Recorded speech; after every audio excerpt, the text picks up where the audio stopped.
धन्यवाद अध्यक्ष महोदय। आज हम इस विशेष चर्चा में भाग लेने के लिए खड़े हुए हैं और ये चर्चा इसलिए हो रही है क्योंकि हाल में ही जो युद्ध हुआ वो एक सूचना का युद्ध था। एक प्रकार से हम पड़ोसी देश और दुनिया भर को सच्चाई की सूचना देना चाहते थे और कुछ ऐसे ताकत थे, ऐसे शक्तियां थी जो भ्रम का सूचना सारे देश में, सारे दुनिया में फैला रहे थे। और इसीलिए इस चर्चा का विशेष मांग ये है कि आज सच्चाई सदन में आनी चाहिए, सच्चाई पहलगाम की आनी चाहिए, सच्चाई ऑपरेशन सिंदूर की आनी चाहिए, सच्चाई विदेश नीति की आनी चाहिए। और यही आज हमने सूचना का जो युद्ध की बात हम कर रहे हैं वो आज हमने आदरणीय राजनाथ सिंह के भाषण में सुना। बहुत से सूचनाएं दी उन्होंने, बहुत से जानकारी दी, लेकिन रक्षा मंत्री होने के नाते ये नहीं कहा कि पहलगाम में दहशतगर्द कैसे आए, ये नहीं कहा कि बेसारन में जहां पर 1000 लोग जाते हैं, खुशियां मनाते हैं, कैसे 5 दहशतगर्द वहां पर जाकर 26 लोगों की गोलियों से छलनी करते हैं। ये बात, ये सूचना रक्षा मंत्री ने नहीं दी। यही है सूचना का युद्ध कि इतनी जानकारी देते हैं कि कभी कभी सवाल पूछना भी भूल जाते हैं। और आज ये है हमारे विपक्ष का कर्तव्य कि हम सवाल पूछेंगे देश हित में, राष्ट्र हित में। आज देश ये जानना चाहता है कि वो 5 दहशतगर्द कैसे घुसे और उन दहशतगर्दों का भी मकसद था। पाकिस्तान से आए हुए वो दहशतगर्दों का क्या मकसद था? उनका मकसद था कि जम्मू कश्मीर की अर्थव्यवस्था को तनाव करना, विनाश करना।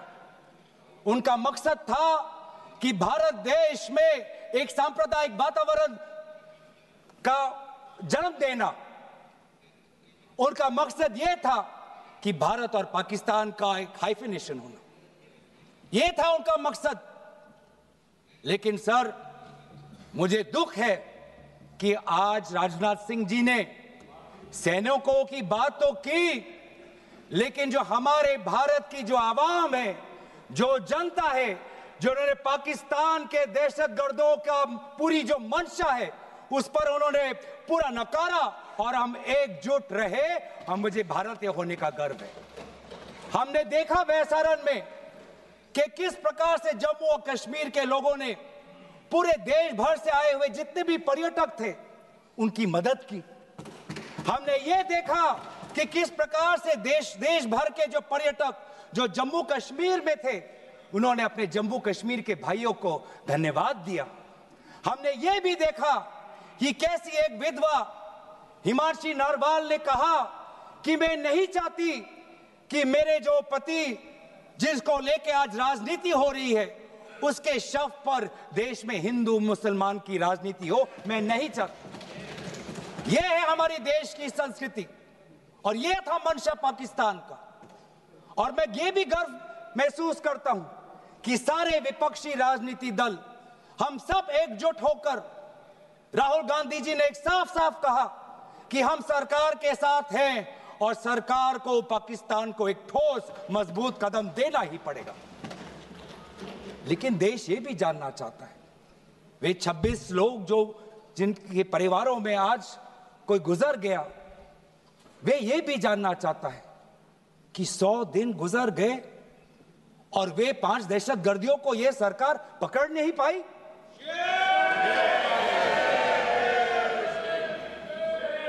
देश के वो लोग ये भी जानना चाहते हैं कि ये जो 5 दहशतगर्दे थे, दहशतगर्दी जो आए टेररिस्ट, निश्चय इनको किसी ने पनाह दी, निश्चय इनको किसी ने जानकारी दी, निश्चय ये पूरा जो 1 घंटा का जो उन्होंने गोला बारूदी की, उसके बाद ये फरार हो गए। उनको फरार होने में भी किसी ने उनकी मदद की, और आज भी ये 100 दिन हो गए और सरकार के पास कोई जवाब नहीं। आज आपके पास ड्रोन है, आपके पास पेगासस है, आपके पास सैटेलाइट है, वहां पे सीआरपीएफ है, वहां पे बीएसएफ है, वहां पे सीआईएसएफ है, वहां पे आदरणीय गृह मंत्री कुछ दिन पहले ही गए थे पूरा रिव्यू लेने के लिए, और आप किसी को पकड़ नहीं पाए। ये कैसा बंदोबस्त? आपने कहा कि आर्टिकल 370 के चले जाने के बाद जम्मू कश्मीर सेफ है, जम्मू कश्मीर में आइए। लोग आए, लोगों ने अपने आप को सुरक्षित महसूस किया, लेकिन बेसारन में देखा कि कितने वो निहत्थे थे, कितने वो असहाय थे, कि लगभग 1 घंटा लगा एक एम्बुलेंस उनके पास पहुंचने के लिए। पुलिस पर अगर आर्मी भी आई तो चल के आई। और सर, मैं वो नजारा भूल नहीं सकता। एक मां और एक बेटी चल के नीचे आ रही थी। एक भारत के सिपाही को देखा और सिपाही को देखकर वो रो पड़े, खुशी से नहीं, डर से, क्योंकि उनको लगा कि वे दहशतगर्द जिन्होंने सिपाहियों का यूनिफॉर्म पहनकर वहां पर लोगों को मारा, आज वही दहशतगर्द आज पहाड़ के नीचे उनका इंतजार कर। उस भारत के सिपाही को कहना पड़ा कि मैं भारतीय हूं, तुम डरो मत, मैं भारतीय हूं, तुम सेफ हो, सुरक्षित हो। ऐसा दहशत उन्होंने महसूस किया। इस दहशत के ऊपर, इस डर के ऊपर आदरणीय राजनाथ सिंह एक शब्द तो कहते, आप एक शब्द तो कहते। ये आपकी भी जिम्मेवारी है राजनाथ जी, ये आपकी भी जिम्मेवारी है, रक्षा मंत्रालय का भी जिम्मेवारी है। बार बार हम ये देख रहे हैं सर कि आदरणीय गृह मंत्री जाते हैं, कहते हैं कि बहुत अच्छा बंदोबस्त हो गया है, टेररिज्म के हमने उनकी रीढ़ की हड्डी तोड़ दी। तब भी उरी होता है, तब भी बालाकोट, तब भी पुलवामा होता है, तब भी पहलगाम होता है। अंत में जाके जिम्मेवारी कौन लेता है? जम्मू कश्मीर के लेफ्टिनेंट गवर्नर नहीं। अगर जिम्मेवारी किसको लेनी पड़ेगी तो आदरणीय गृह मंत्री आपको लेनी पड़ेगी, नैतिक जिम्मेवारी आपको लेनी पड़ेगी। आप लेफ्टिनेंट गवर्नर के पीछे नहीं छुप सकते, आप लेफ्टिनेंट गवर्नर के पीछे ये केंद्र सरकार नहीं छुप सकती, क्योंकि गृह मंत्री खुद वहां पे थे कुछ ही हफ्ते पहले, खुद उन्होंने सिक्योरिटी का रिव्यू लिया कि आपके पास जानकारी नहीं थी। और सर, ये सरकार इतनी कमजोर, ये सरकार इतनी बुज़दिल कि आज उन्होंने क्योंकि उन्होंने अगर इसका किसी का दोष दिया तो टूर ऑपरेटर्स को दोष दिया कि टूर ऑपरेटर्स बिना अनुमति के द्वारा, बिना लाइसेंसेस के द्वारा लोगों को बेसारन ले जा रहे, हमें तो पता ही नहीं था। ये है इनका कारण, ये बताना चाहते हैं। तो सर, यही तो दुख की बात है कि कहीं ना कहीं एक सरकार में एक अहंकार आ चुका है। इंटेलिजेंस और सिक्योरिटी जो फ्रेमवर्क है, एस्टैब्लिशमेंट है, जो लोग हैं जो निर्णय लेते हैं इंटेलिजेंस और सिक्योरिटी की, आज उनमें एक अहंकार आ गया है कि चाहे जितनी भी बड़ी गलती हो उन पर कोई सवाल नहीं उठा सकता। लेकिन आज हम सवाल उठा रहे हैं, आज हम सवाल उठा रहे हैं, आज हम सवाल उठाएंगे। प्रधानमंत्री मोदी जी, आपको अब सऊदी अरब में थे, आप जब वापस आते आपका पहला नैतिक कर्तव्य होता कि पहलगाम आप जाते, लेकिन आप पहलगाम नहीं गए। एक सरकारी कार्यवाही के लिए आप बिहार गए और चुनावी भाषण दिया। देश के मुखिया सऊदी अरब में थे, पूरा कार्यक्रम उन्होंने संपूर्ण किया, वापस आए और वो पहलगाम भी नहीं जा पाए और बिहार में जाके चुनावी भाषण दे रहे। अगर पहलगाम में कोई गया तो हमारा नेता राहुल गांधी गया। अगर पहलगाम में जो लोगों की मृत्यु हुई उनके लिए अगर शहादत की मांग कोई कर रहा है तो हमारा दल का नेता राहुल गांधी कर रहा है।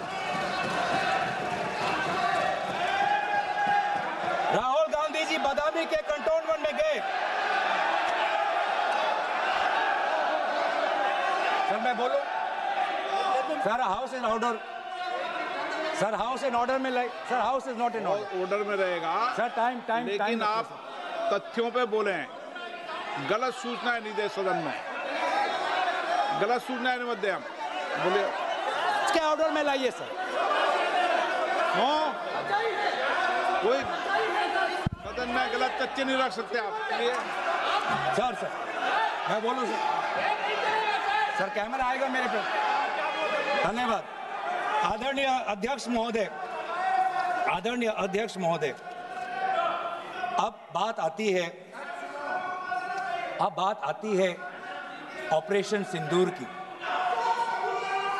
आज मैं राजनाथ सिंह जी का भाषण सुन रहा था। मुझे पता नहीं चल रहा था कि राजनाथ सिंह जी जो भाषण दे रहे थे वो किस समय का उजागर कर रहे थे।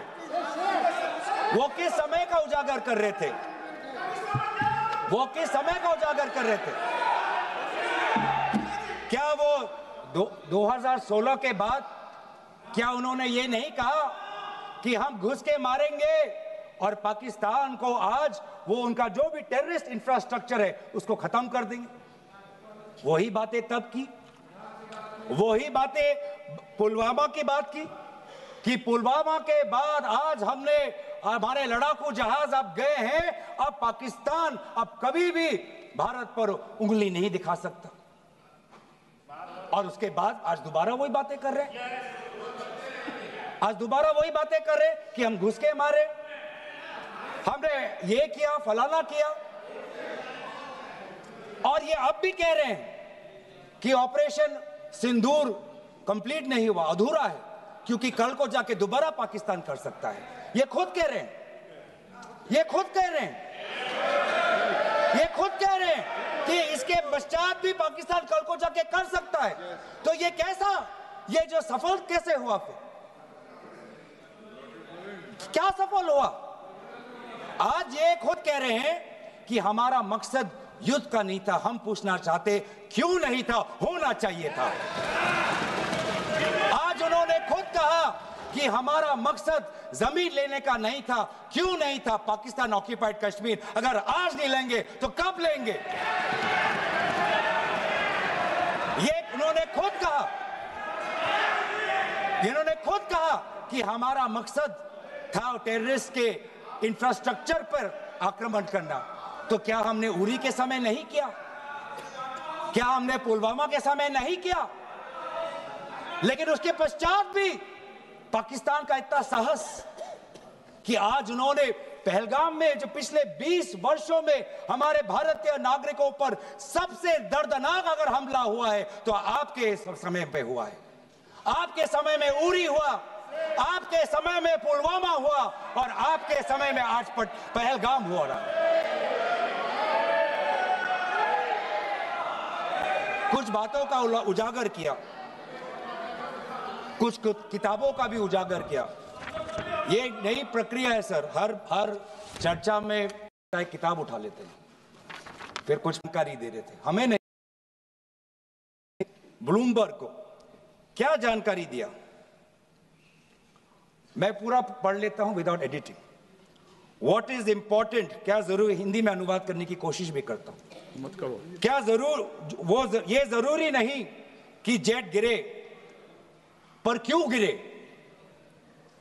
क्या गलतियां हुई, वो महत्वपूर्ण है। संख्या महत्वपूर्ण नहीं सर। 35 ही राफेल है देश में, 35 ही राफेल है। अगर उनमें से कुछ गिरे भी तो देखिए सर, मुझे तो लगता है कि बहुत बड़ी क्षति हुई। 35 राफेल, अगर कुछ उनमें से भी अगर कुछ गिरे तो मुझे लगता है कि जरूरी है, क्योंकि आपको लगता है कि 35 राफेल काफी है, तो अगर कुछ गिरे तो वो भी जरूरी है। और उन्होंने उसके बाद ये कहा कि ये बात अच्छी है कि हमने अपनी गलतियों को समझा, उसको सुधरा, और 2 दिन बाद हमने अपने जेट को उड़ाए और दूर से हमने आक्रमण किया। सर ये मैं थोड़ी जानकारी चाहूंगा। हमारे पास जो हमें यह संदेश मिलता है कि दुनिया के सबसे बढ़िया और बेहतरीन लड़ाकू जहाज हमारे पास है, सबसे बेहतरीन पायलट हमारे पास है, तो सीडीएस को ऐसा क्या कहना पड़ा, ऐसा क्या परिस्थितियां हैं कि हमारे पायलट हमारे लड़ाकू जहाज क्लोज रेंज में नहीं जा सकते, उनको दूर से ही फायर करना पड़ता। ये क्या है? ये क्या पाबंदी है? ऐसी ये क्या पाबंदी है कि सीडीएस को ये कह रहे हैं कि हमारे लड़ाकू जहाज ने पहले दिन गलतियां हमने सुधारी और दूर से हमने आक्रमण किया। क्या हम पास से नहीं कर सकते? ये जानकारी हमें दे। हम ये जानना चाहते हैं कि लेफ्टिनेंट जनरल राहुल आर सिंह ने सदन के अंदर नहीं, सांसदों को नहीं, राजनीतिक दलों के फ्लोर लीडर्स को नहीं, फिक्की में जाके कहा। क्या कहा? उसका भी मैं हिंदी में अनुवाद करता हूं कि पाकिस्तान तो सिर्फ फ्रंट पे था और पाकिस्तान के पीछे चाइना उनके पूरी तरीके से समर्थन कर रहा है। ऐसी कोई आश्चर्य की बात नहीं होनी चाहिए, क्योंकि पिछले 5 वर्षों में लगभग 80% मिलिट्री हार्डवेयर पाकिस्तान को सब पूरा चाइना से मिल रहा है। तो सर, मैं आज पूछना चाहूंगा आदरणीय राजनाथ सिंह जी से, जो सरकार चीन को लाल आंख दिखाने की बात करती है, एक बार भी आपने चीन का उजागर अपने भाषण में क्यों नहीं किया? आर्मी कर रही है, और आर्मी के कह रही है, आर्मी कहती है कि सिर्फ चीन और पाकिस्तान का ये 2 फ्रंट नहीं, अब 3 फ्रंट का भी हो सकता है, कन्वर्जेंस हो सकता है चीन, पाकिस्तान और बांग्लादेश को लेकर। लेकिन मैं सरकार को याद दिलाना चाहूंगा कि ये जो 2 फ्रंट की जो बात थी, इस बात की शुरुआत किसने की थी? इस बात की चेतावनी किसने दी थी? इस बात की चेतावनी इसी सदन में हमारे दल के नेता राहुल गांधी जी ने दी थी। और यही हम जानना चाहते हैं, कि आज जो युद्ध हुआ, इसमें पाकिस्तान को चीन से कितना समर्थन मिल रहा है। हम सेना से नहीं, आज हम आदरणीय राजनाथ सिंह जी से और प्रधानमंत्री मोदी जी से जानना चाहते हैं।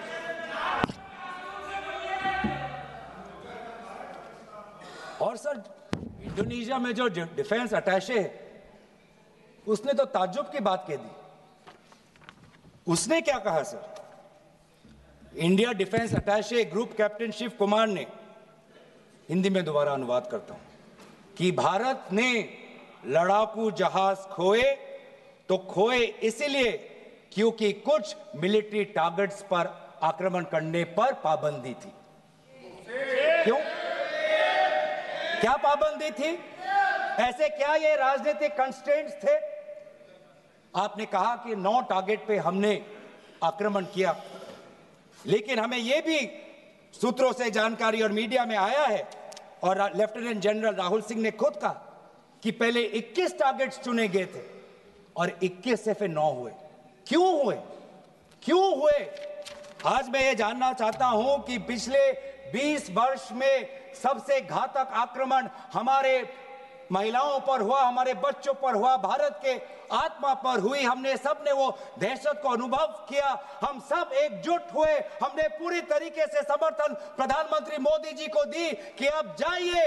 और ऐसा एक माहौल बन चुका था कि देश किसी भी कीमत चुकाने के लिए तैयार था। पूरा देश प्रधानमंत्री मोदी जी के साथ था, विपक्ष प्रधानमंत्री मोदी जी के साथ था। और अचानक 10 मई के दिन पे हमारे राष्ट्रदूत कहते हैं कि हम पाकिस्तान पर हमला करेंगे, और शाम के 10 मई को सूचना आती है कि पाकिस्तान के साथ अब युद्ध पर हम परिणाम दे रहे हैं, सीज फायर हो गया। क्यों हुआ? हम आदरणीय प्रधानमंत्री मोदी जी से जानना चाहते थे, अगर पाकिस्तान वाकई में अपने घुटने टिकने के लिए तैयार था तो आपने क्यों रुका? आप क्यों रुके? और किसके सामने आप झुके? किसके सामने आपने सरेंडर किया? किसके सामने आपने सरेंडर किया? वो अमेरिका के राष्ट्रपति जो 26 बार आज कह चुके हैं कि व्यापार को लेकर उन्होंने भारत और पाकिस्तान को सतर्क किया और दोनों को मजबूर किया कि वो इस जंग को छोड़े। 26 बार आज राष्ट्रपति ट्रंप खुद कहते हैं कि 5-6 जेट गिरे हैं। एक एक जेट करोड़ करोड़ अरब अरब रुपयों का है, मिलियंस एंड मिलियंस का है। इसलिए हम जानना चाहते हैं, आज हमें स्पष्ट रूप से आदरणीय राजनाथ सिंह जी बताएं, देश पर विश्वास करें, देश में वो साहस है सच्चाई सुनने की। आज आप बताएं कितने लड़ाकू जहाज गिरे। हमारे में वो साहस है क्योंकि ये सूचना, ये सच्चाई सिर्फ देश के नागरिकों के लिए नहीं, ये सूचना, ये सच्चाई हमें देश के जवानों को भी देना है। आज उनसे भी झूठ कहा जा रहा है, उनके बीच में भी भ्रम फैलाया जा रहा है। हम उनकी जो सच्चाई है आज हम सदन के अंदर लाना चाहते हैं। और सर, बात में आती है विदेश नीति की। किस मुंह से हम कहें कि विदेश नीति आज सफल हुआ है? किस मुंह से कहें? ये आदरणीय राजनाथ सिंह जी, शंगीला में जो डायलॉग हुआ, उस डायलॉग में जो ड्राफ्ट जो आया, जिसको भारत सरकार ने नकारा, वो ड्राफ्ट बनाने में हमारे ही कुछ सहयोगी देश थे, जिनका नाम मैं नहीं लेना चाहूंगा। लेकिन ऐसे देश जिसको हम परंपरागत दोस्त हम मानते हैं, ट्रेडिशनल एलाइज मानते हैं, आज उन्होंने भी इंडिया और पाकिस्तान को हाइफिनेट कर दिया। और आप ये शब्दों के खेल से आप खुश हो कि ब्राजील के डॉक्यूमेंट में पाकिस्तान, ये जम्मू कश्मीर का पाकिस्तान का भी नहीं, ब्राजील के डॉक्यूमेंट में सिर्फ जम्मू कश्मीर में जो दहशतगर्दी हुई उसी की निंदा हुई, पाकिस्तान की निंदा नहीं हुई। पर आप उससे खुश हो? अगर आप उससे खुश हो तो मैं जानना चाहूंगा, जो $1 बिलियन का आर्थिक सहायता IMF ने दिया पाकिस्तान को, उस पर आपको क्या कहना है? हम जानना चाहेंगे, जो ADB एशियन डेवलपमेंट बैंक से 800 मिलियन का आर्थिक सहायता जो मिलेगा पाकिस्तान को, आज भारत उस पर क्या रवाई है? वर्ल्ड बैंक का जो $40 मिलियन आ रहा है, और ये पैसा किसको जाएगा सर? पाकिस्तान की नेतृत्व उनकी जनता या उनकी चुनी हुई सरकार नहीं, पाकिस्तान की सरकार का जो रिमोट कंट्रोल है वो पाकिस्तान की सेना के पास है। तो ये सारा पैसा वहीं जाएगा जहां पर हमने मिसाइल गिराई। तो क्या इतना भी हम नहीं कर पाए? क्या इतना भी ताकत नहीं? क्या इतना भी विश्व गुरु में लोगों का विश्वास नहीं, देश अंतर्राष्ट्रीय नेताओं का विश्वास नहीं कि IMF का एड ना जाए पाकिस्तान के पास, वर्ल्ड बैंक का एड ना जाए पाकिस्तान के पास, ADB का एड ना जाए पाकिस्तान के पास? आप में इतना भी ताकत नहीं कि एक देश ने पाकिस्तान को टेरर स्टेट का दर्जा नहीं दिया। एक देश ने आज FATF financial action task force में, जिससे बहुत नियंत्रण पाकिस्तान पे पड़ती थी, आज उससे वो 2022 में निकल आई ग्रे लिस्ट। क्या वो डालेंगे? तो इसीलिए आज हम ये मांग करते हैं कि सरकार अब डरिए मत, सच्चाई से डरिए मत। उस दिन भी देश सरकार के साथ दहशतगर्दी के खिलाफ खड़ा था, विपक्षी दल सरकार के साथ खड़े हैं, और आज भी दहशतगर्दी के खिलाफ सच्चाई के पक्ष में देश और विपक्ष आज सरकार के साथ। आप हमें अपना दुश्मन ना समझे, हम सरकार के दुश्मन नहीं हैं, हम अपने देश के पक्ष में बोल रहे हैं, जवानों के पक्ष में बोल रहे हैं। पर आप हमें कृपया सच्चाई देने का हमें वो सम्मान दीजिए। सच्चाई सुनने का अधिकार हमारा है, और जितने बार आप झूठ और भ्रम फैलाएंगे, हम उतनी बार आपको पूछते जाएंगे कि आपने क्या किया। और इसीलिए आज मैं खड़ा हूं। अपेक्षा बहुत की थी कि पहलगाम का उजागर होगा, आदरणीय गृह मंत्री नैतिक जिम्मेवारी लेंगे, राष्ट्रीय सुरक्षा सलाहकार नैतिक जिम्मेवारी लेंगे और प्रधानमंत्री मोदी जी कहेंगे क्यों उन्होंने ऑपरेशन सिंदूर जो अंतिम अंजाम था, हमें तो मीडिया में सुनते हुए ऐसा लगा कि हम कराची में उठेंगे। मीडिया में हमारे भारत की मीडिया जो जिनको सूचना आपसे ही मिलती है, उनका सुनने में लगा कि आज तो हम फतह करके ही रहेंगे, लेकिन पता चला कि नहीं, कहीं ना कहीं हमारे पैर डगमगा गए और जो अंतिम परिणाम था उससे पीछे हम हट गए। हमें पीछे नहीं हटना, हमें आगे बढ़ना है सच्चाई के साथ, लोकतंत्र के पक्ष में। इन्हीं बातों के साथ मैं अपना पक्ष समाप्त करता हूं। धन्यवाद। जय हिंद।